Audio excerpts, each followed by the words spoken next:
Iran held its first direct talks with the United States of America amid escalating conflict with Israel. On one hand, Iran is looking for a way out of this war, understanding that Trump could order an attack on Iran at any moment, and then it would be much harder to get out of it. On the other hand, Iran is demanding that Washington stop Israel from attacking Iran, otherwise Iran will not continue the negotiations.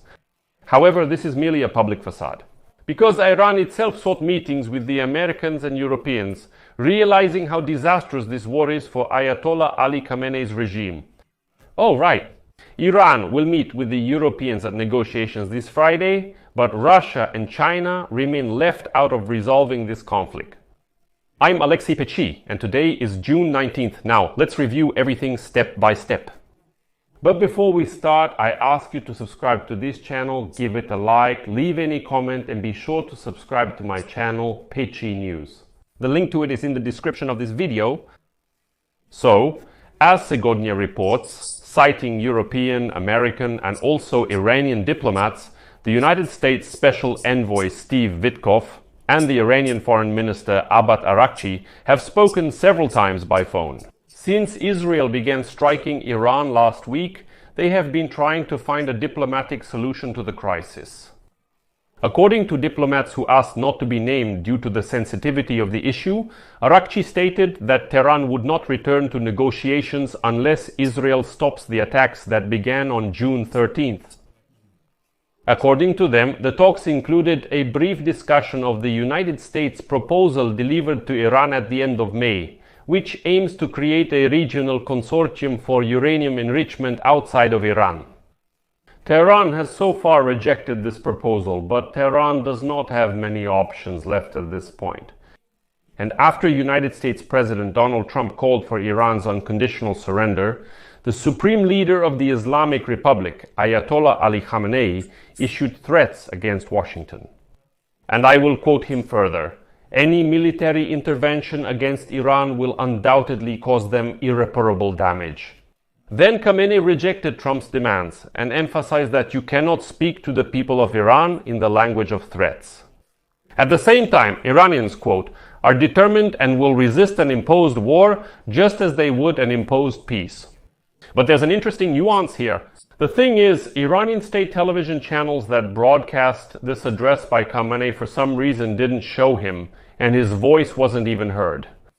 They read from a paper what was allegedly an address from Iran's supreme leader, Ayatollah Ali Khamenei. Well, and now conspiracy theories are already emerging that Khamenei might be seriously wounded because the day before, Israel struck Tehran and hit one of the sites where Khamenei himself could have been in a bunker. So far, this information remains unconfirmed. That's why I consider it merely a conspiracy theory. Iran's foreign ministry warned the foreign state against interfering in the conflict with Israel.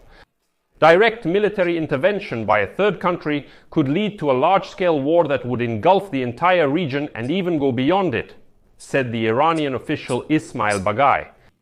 He allowed for the possibility of negotiations with the United States of America while stating that there is a complete loss of trust in the American administration. Let me also remind you that the day before, Trump wrote on social media that he expects unconditional surrender from Tehran. He also stated that the United States has full control over Iran's airspace and addressed Khamenei with an open threat. Quote, "We know exactly where the so-called supreme leader is hiding." Furthermore, Trump refers to the Ayatollah as an easy target. At the same time, he promised that the Iranian leader would not be killed, at least for now.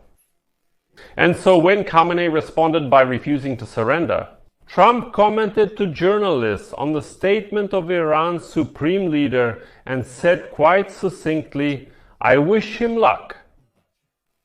That's exactly how concisely the American president explained it and added that negotiations are possible, but their timing is really conditional and no one will stop the attacks. Trump also said that he communicates daily with Israeli Prime Minister Benjamin Netanyahu. "I told Netanyahu, keep going," explained the United States president. And overall, it's clear that Trump is angry at Iran because he gave them 60 days to sign the deal. And when that deadline expired, Israel started these attacks on June 13th.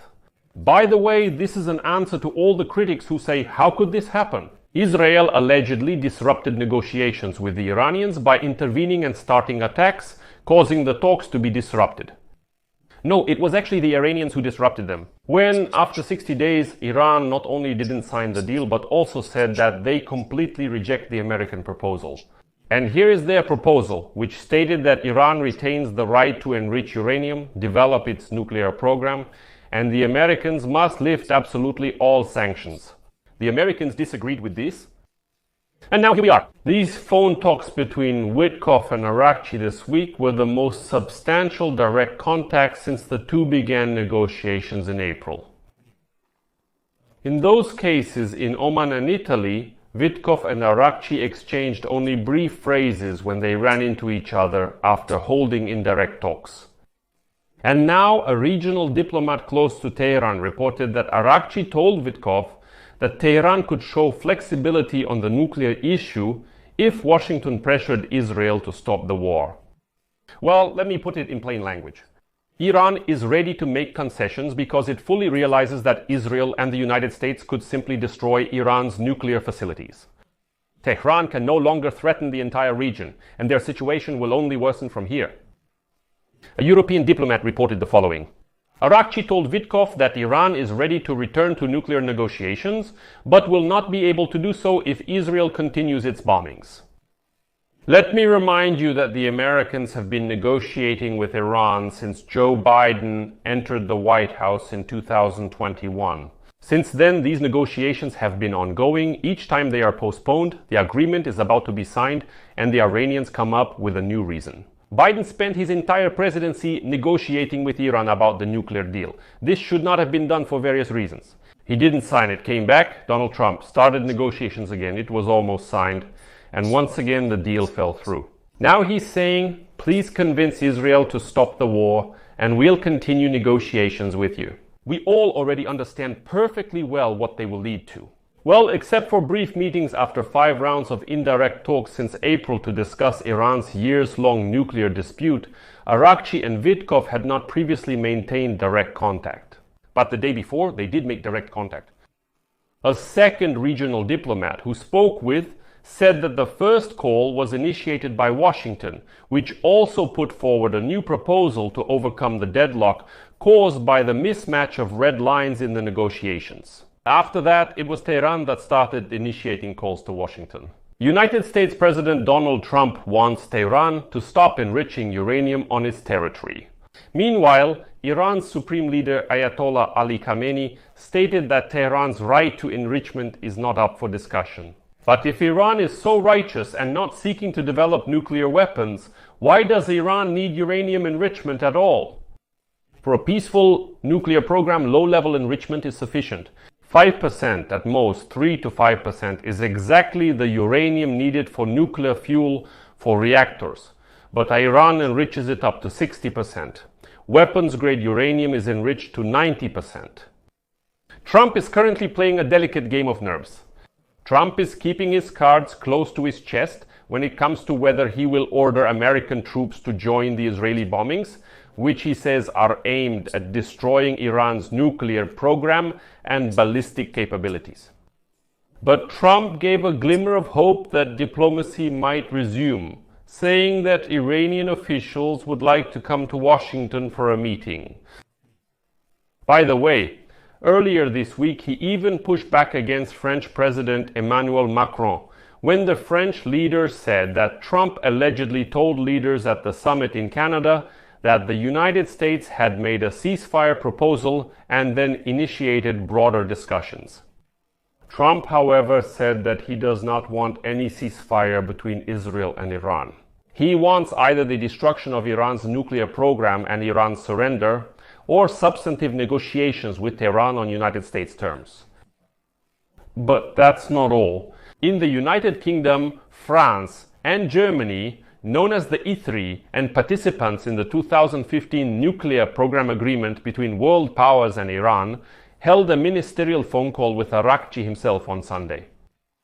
The 3 countries and the European Union are going to meet with him in Geneva on Friday. This was officially announced by the Iranian Foreign Ministry spokesman Esmail Baghei and the representative of the European Union. Earlier this week, Marco Rubio and that same Araghchi informed the Europeans about a possible diplomatic initiative during separate talks. In short, Iran is now seeking to negotiate with both the Americans and the Europeans. A high-ranking European diplomat reported that the summit revealed Trump wanted to end operations as soon as possible and that he wanted the Iranians to talk to him. At the same time, he made it clear that they had to accept his demands if they wanted to put an end to the war. Given the Israeli strikes and Donald Trump's rhetoric, diplomats said that Iran is not in a position to hold public negotiations with the United States. But does a meeting with Europeans as a link for trying to advance diplomacy seem more realistic to Tehran? So on Friday we can expect negotiations between the Iranians and the Europeans. And then suddenly, Russian President Vladimir Putin stepped onto the stage, offering his mediation in resolving the war between Israel and Iran, and even mediation in negotiations between the United States and Iran. But the situation in the Middle East is such that the Russian Federation has no influence over either Iran or Israel. Therefore, dictator Putin's proposal for mediation initiatives in the Middle East is just empty talk. Nothing more than that. Putin is now pretending to be a player who should be talked to, supposedly because he has influence over both sides, both Israel and Iran. Donald Trump is partly playing along with him in this, although he has already told Putin, deal with your own war first and then we'll talk about the Middle East. Therefore, we conclude that the Kremlin is selling hot air. It has no real influence and is unable to force either side into any kind of compromise. And this is the perfect moment to show that Putin doesn't have the weight he tries to portray. And then suddenly the Russian Foreign Ministry spokesperson, Mashka Zakharova, stated that Russia warns Washington against military intervention in the conflict between Iran and Israel. Next is a quote from Mashka Zakharova. "We would like to warn Washington against military intervention in the situation, which would be an extremely dangerous step with unpredictable negative consequences. We are especially concerned about the safety of the Bushehr nuclear power plant, where Russian specialists are involved in its operation." Mashka Zakharova, whose country has been waging a full-scale war against Ukraine for the 4th year, stated that it is now important to prevent further escalation of violence, achieve a ceasefire, and restore peace. According to her, Moscow is ready to help return the situation to the negotiating table and is making diplomatic efforts for this. But these efforts by the Kremlin are no longer needed by anyone because trusting the Russians is self-disrespect. I'll leave it at that. Share your opinions and conclusions in the comments below this episode. Subscribe to this channel, hit the bell, and don't forget to like.